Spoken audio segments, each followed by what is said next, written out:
For 400 years, almost every Black American family has carried the same whispered story. A grandmother who was Cherokee, a great-grandfather who was Creek, an ancestor who escaped the Trail of Tears and married into the family, leaving behind a thread of native blood that survived everything slavery threw at it.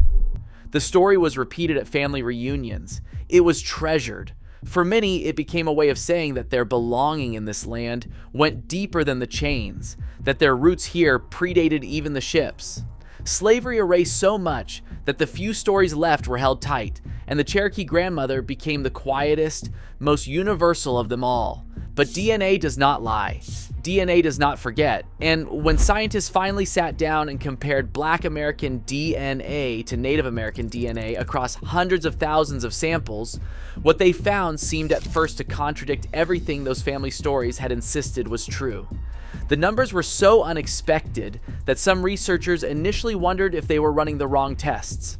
The story of how those two peoples actually mixed, and how often and where, would turn out to be one of the most painful chapters of the genetic record. If you are curious about ancestry, genetics, or the truth hidden in our blood, hit subscribe. New documentaries every week. To understand what the scientists were actually comparing, you have to understand who these two peoples were before they ever crossed paths in North America. Native Americans descend from a single ancestral population that crossed the Bering Land Bridge roughly 15,000 to 20,000 years ago, a small founder group whose descendants spread across two continents and gave rise to hundreds of nations: the Cherokee, the Choctaw, the Creek, the Chickasaw, the Seminole, the Lumbee, the Pamunkey, the Caddo, the Lenape, the Powhatan, and many more. Black Americans, by contrast, were forced into the same continent 4 centuries ago from a completely different genetic source. The Yoruba and the Igbo of Nigeria, the Mandinka and the Wolof of Senegambia, the Akan of Ghana, the Fon of Dahomey, the Bakongo, and the Mbundu of Central Africa. They came in chains through specific corridors of violence: Senegambia to the rice plantations of South Carolina and Georgia, the Bight of Benin to Louisiana, and the Caribbean sugar economy, West and West Central Africa to the Cotton Belt deep south. And when these two peoples met, they met inside a system that did everything possible to keep them apart, even as life sometimes refused to follow the rules. So when modern researchers began comparing Black American and Native American DNA at scale, drawing on millions of samples from the largest ancestry testing companies on Earth, plus academic genetic databases spanning decades, they were testing one of the most beloved family stories in Black America. How much Native American ancestry do Black Americans actually carry? Were the family stories accurate? Were the Cherokee grandmothers real? Were entire generations of oral history confirmed by the genome? Or had something else been happening? Something the family record had softened or rewritten over the centuries? The answer was waiting in the chromosomes. And it would not be a clean answer. It would be the kind of answer that asked more questions than it solved. The first finding was almost universal and almost universally surprising. Studies suggest that the average Black American carries less than 1% Native American DNA. Read that again. Less than 1%. After centuries of family stories, after thousands of treasured Cherokee grandmother narratives, after generations of believing that a quiet Native presence ran through the bloodline, the genetic average came back at a fraction so small it sometimes blurred with statistical noise. Some individuals carried 2 or 3%. A rare few carried 5% or more. But the overwhelming majority of Black Americans tested had numbers far below what the oral histories suggested. For many people, this was devastating.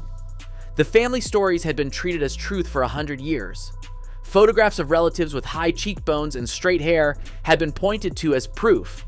And now science was saying the proof was thinner than anyone wanted to hear. People accused the testing companies of faulty databases. They demanded retests. They argued that something must be wrong with the samples.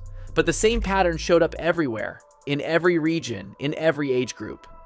The Native American ancestry inside Black America was real, but it was tiny. The math of slavery had not been kind to those bloodlines, and the story of why it was so small was harder to face than the missing percentages themselves. To grasp why family stories felt so true while DNA showed so little, picture a single ancestor 4 or 5 generations back. Imagine a great-great-great-grandmother who was fully Native American. Her child, the great-great-grandparent, would have inherited 50% of her native DNA. Her grandchild would have inherited 25%. Her great-grandchild would have 12.5%. Her great-great-grandchild would have around 6%. Her great-great-great-grandchild would have 3%. After 5 generations of mixing into a Black American line, the native signature would have been cut down to a sliver. After 6 or 7 generations, it would often drop below the threshold that consumer DNA tests can reliably detect. The story would survive, the genetic evidence would not. And the United States made the dilution worse with one specific law that shaped almost every Black American family tree. The one-drop rule classified anyone with even a trace of Black ancestry as Black, regardless of how much Native or European blood they carried. A person who was half Native and half Black was Black. Their children were Black. Their grandchildren were Black. Generation after generation of social classification narrowed everything into a single category, while the genome quietly thinned the native signature. But DNA does not lie.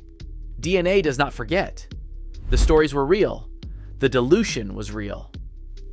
The records had been written long before the test was invented.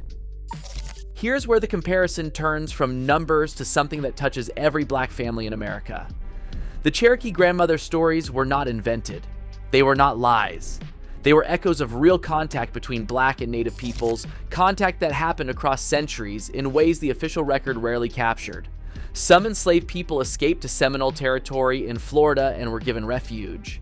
Some Native communities harbored runaways. Some freed Black people after emancipation, married into tribes, and built families. Black-Native bonds were forged in resistance, in alliance, in shared survival against the same expanding government. But statistically, those unions were far less common than the European admixture that entered Black bloodlines through violence.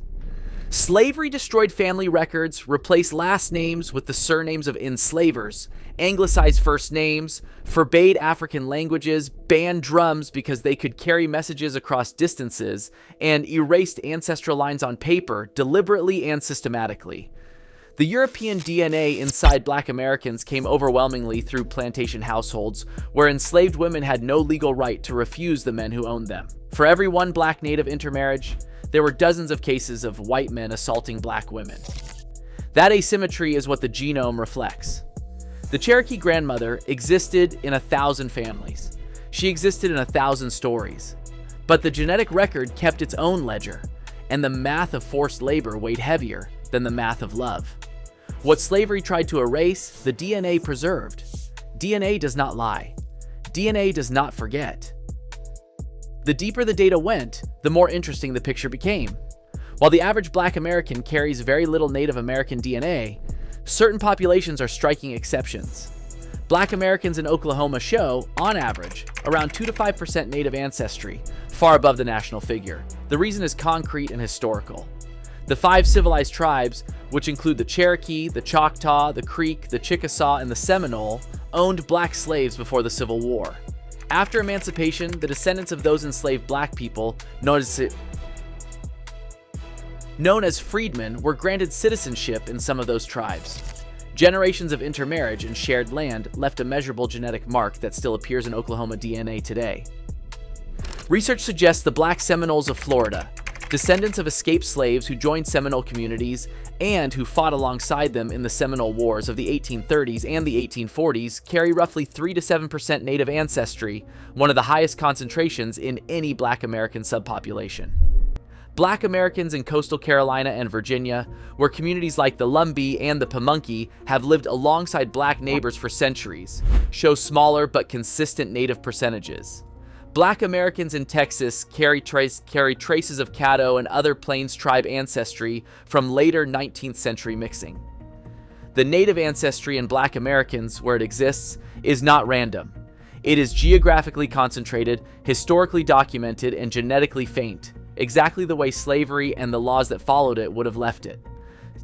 Step back from the percentages and a much larger picture comes into focus. The Cherokee grandmother story was never really about percentages. It was about belonging.